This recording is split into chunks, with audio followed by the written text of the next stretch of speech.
அனைவருக்கும் இனிய மாலை வணக்கம். சிசி ரெக்கார்ட்ஸ் எம்இஸில் எப்படி அப்டேட் பண்ணலாம் அப்படிங்கிறத பற்றி இந்த வீடியோ மூலம் பார்க்கலாம். நீங்கள் ஆல்ரெடி இந்த டேர்முக்கான பாடாசிரி முடிச்சு வச்சுருப்பீங்க. இப்போ உங்களுடைய குரோம் ப்ரௌசர் ஓப்பன் பண்ணுங்கள்.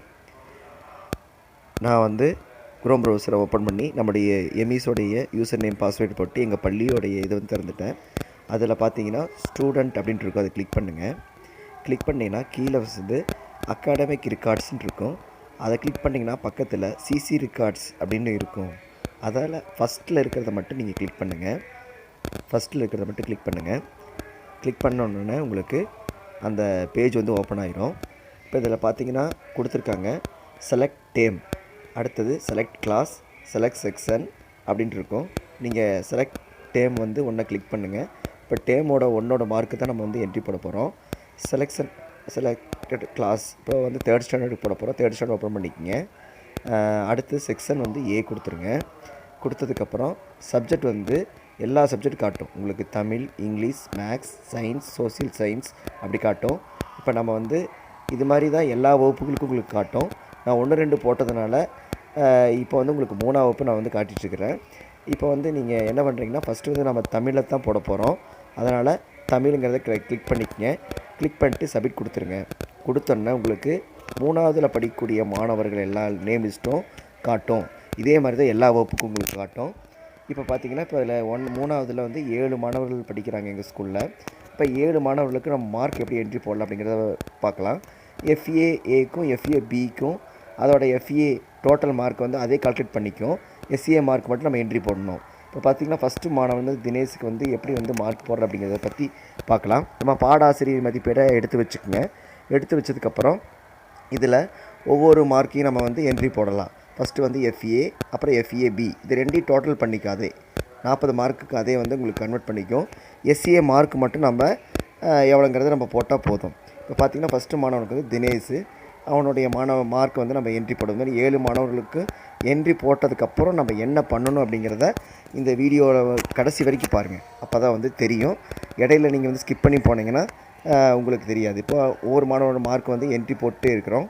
இப்போ பார்த்திங்கன்னா ஒவ்வொரு மாணவன் அடுத்தது FA-Bக்கு மார்க் என்ட்ரி போடுறோம். இப்போ என்ட்ரி போட்டிருக்கும்போது இப்போ ஃபஸ்ட்டு, செகண்டு, தேர்டு, ஃபோர்த்து ஏன்னா 4ஆக பிரிச்சுருப்போம். நம்ம கடைசியில் 2 மார்க் தான் எடுத்துருப்போம். FA-ல 2 மார்க் எடுத்துக்குவோம். பெஸ்ட்டாக இருக்கிறதுல அதிகமான மார்க் இருக்கோ அதை எடுத்துக்கோங்க. அதே கன்வெர்ட் பண்ணி உங்களுக்கு எடுத்துக்கும். நீங்கள் கால்குலேட் பண்ணி போட வேண்டிய அவசியம் இல்லை.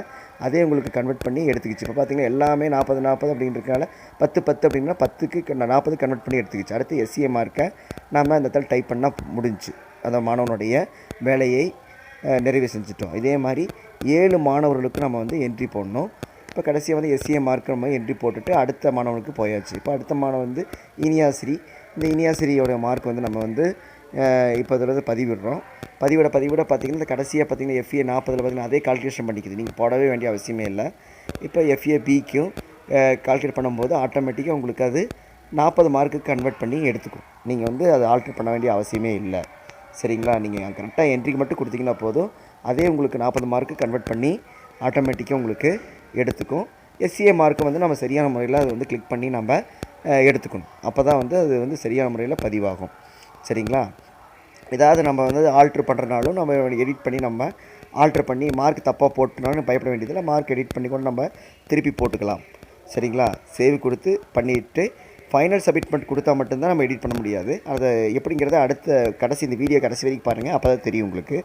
இப்போ SA மார்க்கு போட்டாச்சு 2ஆவது மாணவனுக்கு. அடுத்தது 3ஆவது மார்க்கு ஸ்ரீ லோகநாயகி. இந்த பொண்ணோட மார்க் நம்ம என்ட்ரி போடுறோம்.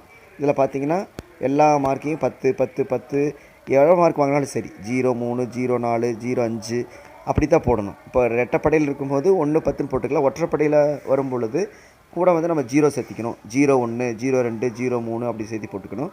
இப்போ SA மார்க் அந்த இடத்துல பதிவிடுறோம். பதிவிடும்போது அது ஆட்டோமேட்டிக்காக என்ட்ரி ஆகிக்கும்.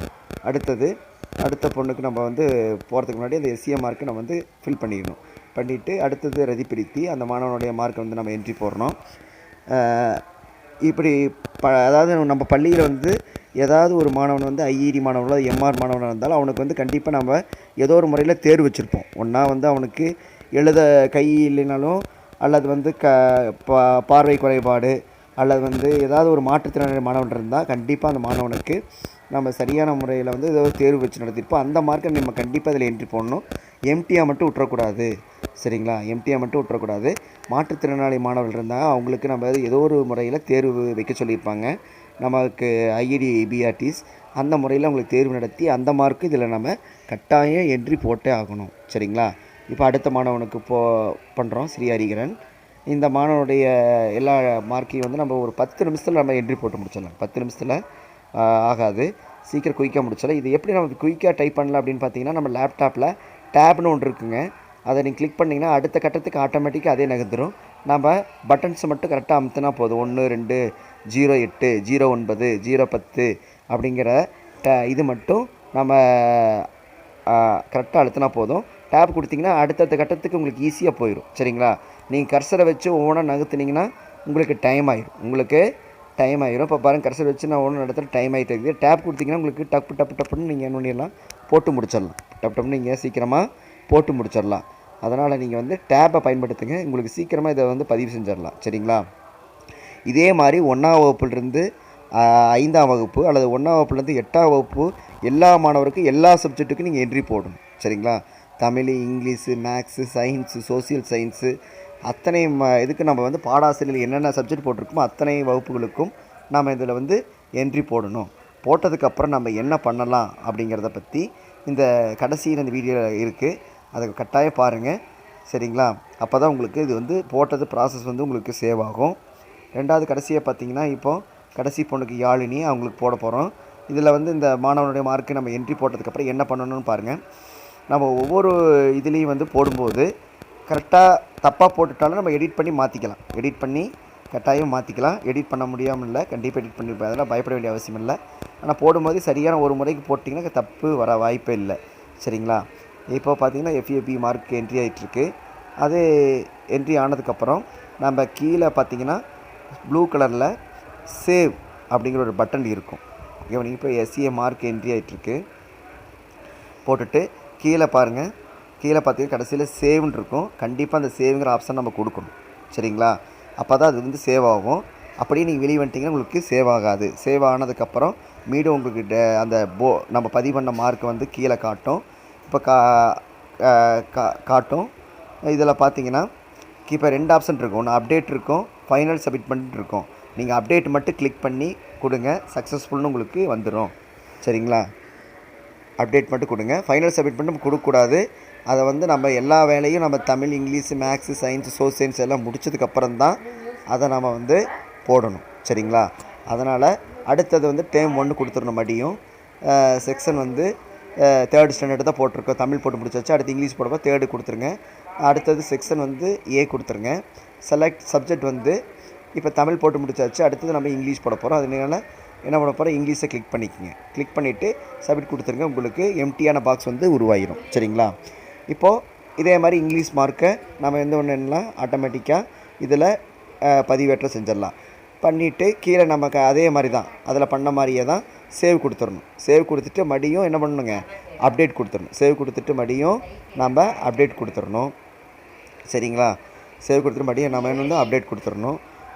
இதே மாதிரி தான் எல்லா சப்ஜெக்ட்டுக்கும் நம்ம வந்து போடணும். எல்லா சப்ஜெக்ட்டுக்கும் நம்ம இதே மாதிரி தான் போடணும். சரிங்களா?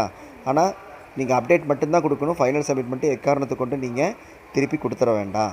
சரிங்களா? இதே மாதிரி அடுத்தது டேர்ம் 1 செக்ஷன் 3rd ஸ்டாண்டர்ட்.